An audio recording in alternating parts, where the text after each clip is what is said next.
That's another planet we'll never be able to visit again. Because you tried to steal their most priceless artifact. How's I supposed to know that thing was so important to him? There was a plaque right next to it that said so. Yeah, well, I don't go to museums to read. I go there to steal. Anyone else would have waited to offend their clients until after they were paid. After the X-Men Legends games, developer Raven Software decided to make a game that shares a similar gameplay style and brings together more characters than just Marvel's iconic mutants. The first Marvel Ultimate Alliance is a fun game that features a diverse roster of Marvel heroes on a quest to stop the Masters of Evil. Developer Vicarious Visions was primarily responsible for the development of the sequel, Marvel Ultimate Alliance 2, and despite the interesting Civil War story arc and improved combat, in general, the game failed to capture what made the first one so great, at least I think so. The next game in the series was put in the hands of Team Ninja, the developer responsible for several popular action and fighting games, including Ninja Gaiden 2004 and Dead or Alive. Developed by Team Ninja and published by Nintendo, Marvel Ultimate Alliance 3: The Black Order was released for Switch in July 2019. Since then, multiple patches have released, and new playable characters, game modes, outfits, voice lines, and some other content was released as DLC. This review will contain some spoilers, so if you're sensitive to spoilers, now is the time to stop watching. You have been warned. Now let's take a look at Marvel Ultimate Alliance 3 and see what it brings to the table. They have arrived. They? Who is they? What is this all about, Ronan? Whoa!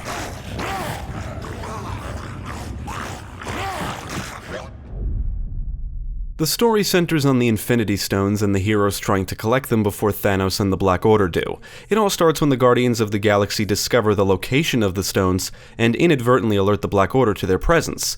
Before the villains can get them, Star-Lord uses the Space Stone to scatter the other stones, and the quest to find the rest begins. Shadow of Doom is the only DLC that includes new story content, and it picks up right where the main story leaves off. As I was playing through the game, I noticed that some elements are inspired by the Marvel Cinematic Universe. I think the biggest issue with the plot here is that it's predictable and not very compelling. The story basically plays out like this: go to an area, fight a bunch of enemies and a boss, retrieve one of the stones, go to a new area, and do it all over again. Rinse and repeat. I think the voice cast does a good job, but many of the actors sound like they're trying to mimic characters from the films. Well, that force field is engaged. They can't get out. But... Let me guess. Neither can we. Then you're lucky some of us still have a way in. I went into Marvel Ultimate Alliance 3 expecting gameplay similar to its predecessors, and what I got was a grinder. That's right, I said grinder, that's what I'm calling it. Grinding and farming make up a big part of the game. You'll need to grind excessively to get the most out of it. Much like its predecessors, 3 is very repetitive, and while grinding and repetition are not new to the series at this point, 3 takes things to a whole new level.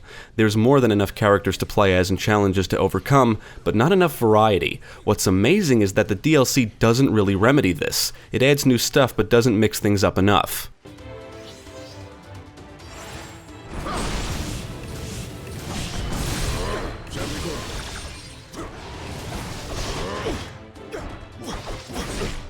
On the plus side, if you can get past the repetition and grinding and enjoy Marvel in this style of gameplay, Ultimate Alliance 3 offers hundreds of hours of content. You're getting plenty of bang for your buck.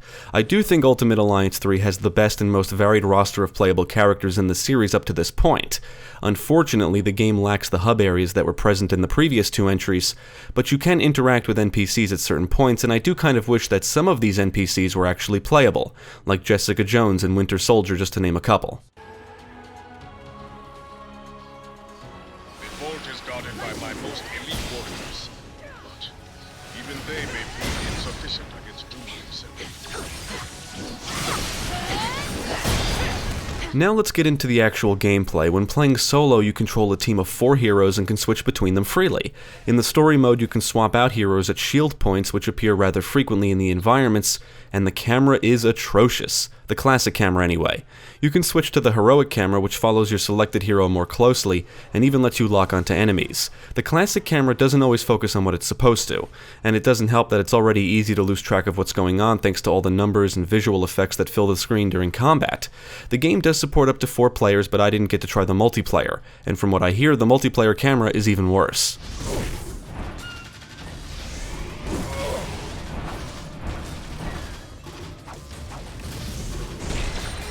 You will receive certain bonuses for selecting certain sets of heroes, and each hero can move around, jump, double jump, guard, dodge, and pick up and throw objects. Some characters can even fly. All characters can perform light and heavy attacks, but you can no longer grab and throw enemies, which kind of sucks. Each character does feel different, and they can all unleash powers or abilities, which drains their energy. You can perform synergy attacks, which is when 2 nearby allies combine abilities, and this is a crucial part of the gameplay. I don't like the fact that the characters need to be near each other for this to work, because if playing solo, the AI will sometimes move or get hit right before you press the button to trigger a synergy attack, and then it doesn't work and it can throw you off and you have to get back into position and try again, and that gets annoying after a while. During battles, you'll fill up a gauge, and when it's full, you can unleash an extreme attack. And if you unleash it for multiple heroes at the same time, you'll unleash an alliance attack, which can inflict a shit ton of damage. This is my kind of team. These relics come in so many colors, yet not one goes with my outfit. Pity that. Just like the previous entries, Ultimate Alliance 3 is a button masher, and even though each character does feel different, it's their abilities that really define them. In my opinion, the combat feels overly reliant on synergy attacks. Synergy and extreme attacks are great for quickly taking down tough enemies, or multiple foes at once. I often found myself focusing more on building up enough energy to pull off synergy attacks, because they're simply more effective than standard abilities. The challenge in this game in many ways depends on the level of your characters. As you use characters, they will gain experience and level up. You can upgrade their abilities, and at a certain point you will unlock the ability to equip them with ISO 8 crystals, which can provide different bonuses, and most of the crystals you acquire are random. You can upgrade or improve your entire roster with alliance enhancements, and there's a ridiculous amount of them. My biggest problem with the upgrades and bonuses is that individually, they don't feel like they make a noticeable difference because of the small percentages they offer. Collectively they do, but it's hard to notice because the challenge ramps up as you progress.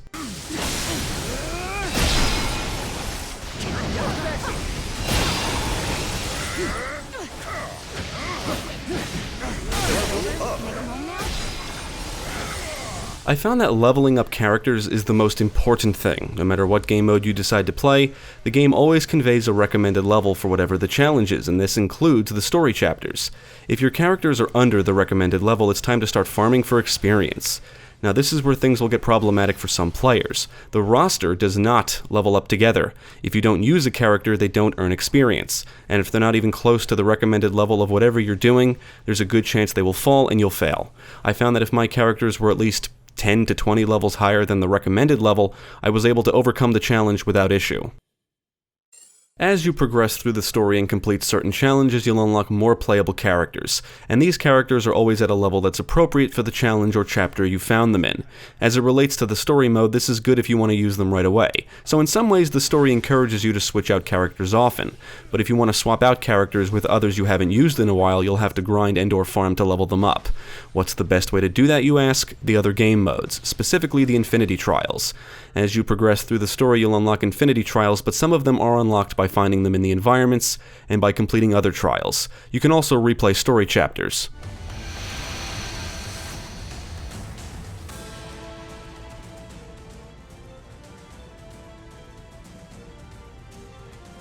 There's multiple Infinity Rifts that contain multiple trials. The trials are simply challenges that have special conditions. Completing a trial and its objectives will reward you with different things. There's about a handful of different challenge types. You'll have to defeat waves of enemies, bosses. Some trials put a focus on certain attack types, and others can only be completed by specific characters. They all start to feel the same after a while. If you've played one wave-based trial, you've played them all. What makes it worse is, you'll probably repeat several trials dozens of times just to level up characters. Some playable characters are locked behind trials, as are outfits, and the outfits are a bit disappointing because many of them are just alternate colors.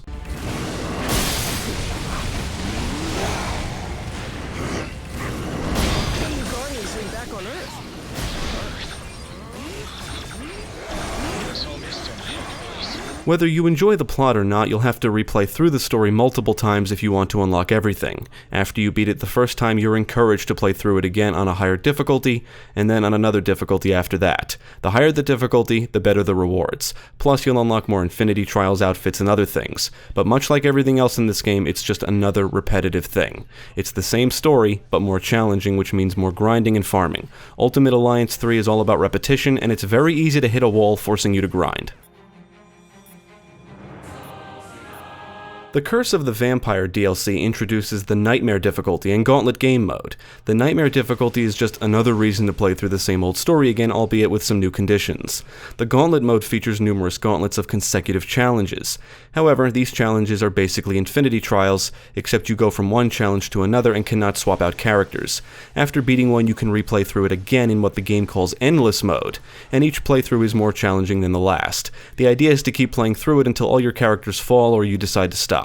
You will have to replay through several of them multiple times to complete all the objectives. You are scored based on your performance in each gauntlet, and you can post your scores online.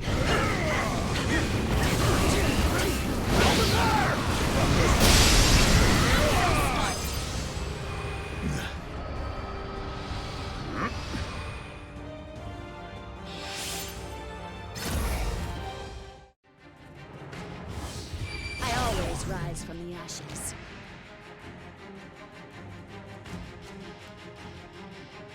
One cool thing about the Vampire DLC is that you can earn tokens, and the tokens can be spent in the Shield Depot on various resources and to unlock new outfits and voice lines. Each character has their own set of voice lines, which can be swapped out. I was thankful for the depot because it's where you can buy XP cubes. You'll acquire them just by playing as well, but if you have enough currency you can buy a ton of them at once.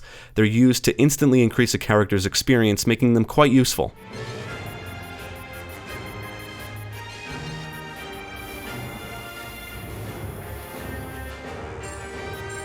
Level up. Each subsequent expansion after Vampire adds new gauntlets, and Rise of the Phoenix adds a game mode called Danger Room, which is multiplayer focused. However, you can play through it solo. 2 teams face off against each other in rounds, and each round is like a challenge, and yes, these two are similar to Infinity Trials. However, the gimmick here is that you can force negative effects on the other team by completing certain tasks, and the team that completes a round first wins and can select the bonus for the next round.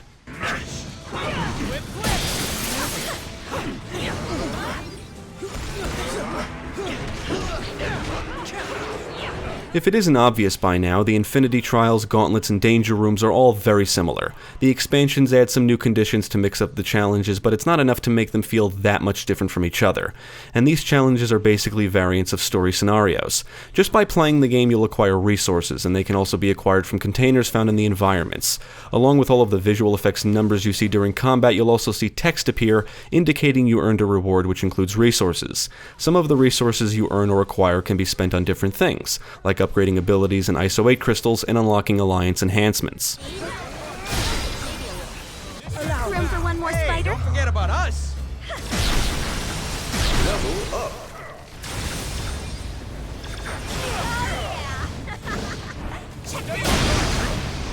It seems like the ISO 8 crystals are the game's attempt at depth. That's because most of the ones you get have randomized properties and can affect characters in different ways. They can improve attributes and/or provide bonuses. You can equip each character with any combination of crystals.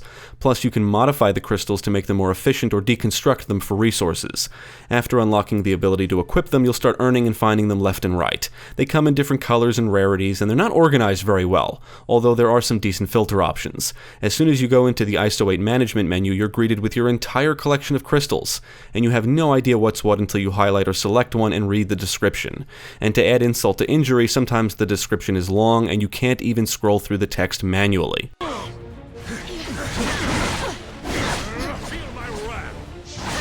As mentioned before, the challenge in this game really does depend on the level of your characters. If my characters were at a much higher level than the recommended, I could easily mash buttons and win fights. If my characters were at a lower level or around the same level, knowing when to attack, block, and dodge is much more important. There is a good variety of enemies and plenty of villains/bosses to fight. Friendlies and enemies attack on sight, and if playing solo, enemies will primarily focus on the player, which can make trying to revive fallen teammates a pain in the ass.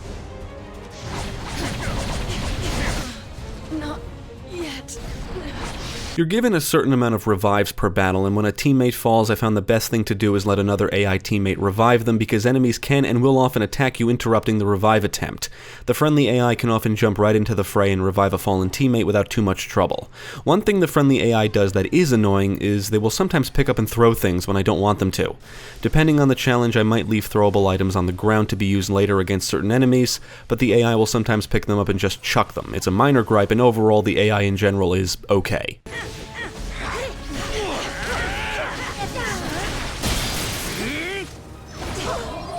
Much like Ultimate Alliance 2, the environments in 3 are linear, but they feel more diverse. You'll fight your way through a Kree ship, the Raft, Wakanda, and the Dark Dimension among other locations, and the Shadow of Doom DLC will take you to Latveria. There will be rooms and areas off the beaten paths that sometimes lead to resources or infinity trials, and finding anything is not very difficult due to the linear level design. In fact, you'll be alerted whenever an infinity trial is nearby. It would be impossible to get lost, and you can always replay through a chapter if you did miss something. There are obstacles that can be broken with certain synergy attacks. You'll have to solve simplistic puzzles from time to time, and there are numerous hazards to watch out for. In the end, I feel like there should have been more locations. Trials, gauntlets, and danger rooms are all set in areas from the story, so you're going to revisit the same areas frequently.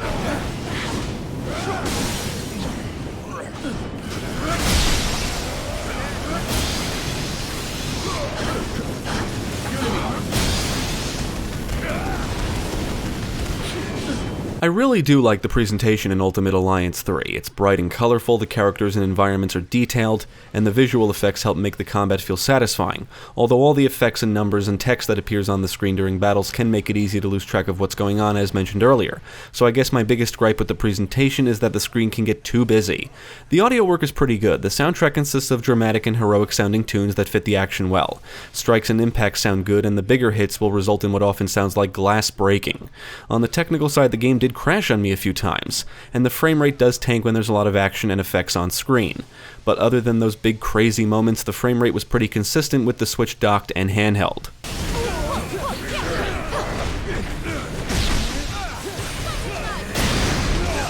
I do want to mention that I play from the cartridge and feel the load times are a bit on the long side, which is more of a problem in any game modes outside of the story, and is one of the reasons why I prefer grinding trials instead of gauntlets. Loading a single trial or gauntlet can take up to around 30 seconds. After the initial load of a gauntlet's first challenge, each subsequent challenge doesn't take as long to load.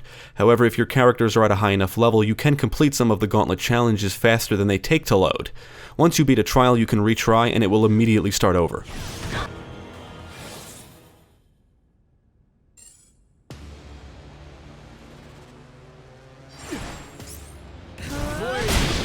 I invested close to 75 hours into this game just for this review, and I'm still playing just to unlock everything. So despite its many issues, to say I don't enjoy it would be a lie. I like the roster, I like the core gameplay, I like trying out different combinations of characters, and I'm impressed with the amount of content. The replay value is insane. Even though I think the combat relies too much on synergy attacks, there is an addictive quality to decimating a horde of foes with a synergy or extreme attack. I think addictive is a good word to describe the game in general, if you like this style of gameplay, that is. You're constantly rewarded, and there are multiple ways to improve your characters. The amount of stuff you can unlock and do is crazy, and that's what kept me going. Unlocking more characters, outfits, and challenges, earning enough points to unlock more alliance enhancements, acquiring better ISO 8 crystals, these things are what kept me playing. Overcoming challenges will primarily depend on your level. You're basically just trying to keep up with level recommendations, which will lead to a lot of grinding and repetition. Ultimate Alliance 3 is by far the most repetitive game in the series up to this point. I think its biggest problem is that there's not enough variety. Everything feels like a grind after a while. Is within my grasp. From this throne, I shall rule the whole cosmos. What spirit? How delightful. Must I do everything? I find Marvel Ultimate Alliance 3 interesting because, honestly, I feel that it's just not very good, and yet I also think it is good because I was having fun and it keeps me coming back despite its problems. Ultimately, it's just a repetitive game, and it's not going to appeal to everyone. I would only recommend Marvel Ultimate Alliance 3 to those that not only enjoyed the previous games and/or this style of gameplay, but also don't mind grinding and farming. It's a great game to play in short bursts or long sessions. It's great for killing time, and it can be played solo or with friends. If you're looking for something to keep you occupied for a long time, you should definitely check out Marvel Ultimate Alliance 3. No! You shall not have them. I swear in Thanos' name! Did she say Thanos? Quill, you can't let her have them!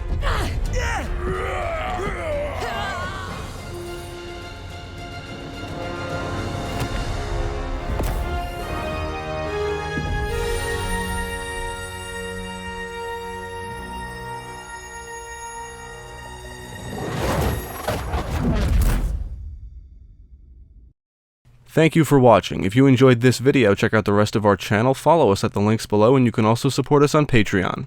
If you're interested in more gaming content, check out our friends over at Gamecast.